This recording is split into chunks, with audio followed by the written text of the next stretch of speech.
ఇప్పుడు రోడ్డు సౌకర్యం లేక డోలీ మీద తీసుకెళ్ళాలి అంటే ఎంత కష్టపడతామో, ఎంత ఇబ్బంది ఉంటుందో నేను అనుభవించకపోయినా కానీ నాకు ఆ కష్టం నేను మనుషుల్ని చూసి అర్థం చేసుకున్నాను.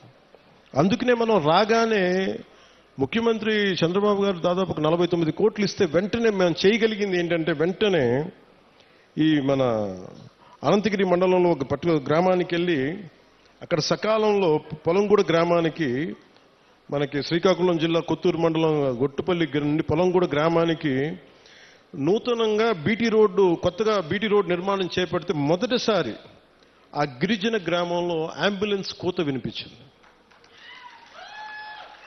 అంటే సకాలంలో సరైన సమయానికి అంబులెన్స్ రావడంతో ఒక గిరిజన గర్భిణీ మహిళ సకాలంలో ఆసుపత్రికి చేరి ఒక ఆరోగ్యవంతమైన శిశువుకి, ఒక బిడ్డకి జన్మనిచ్చింది.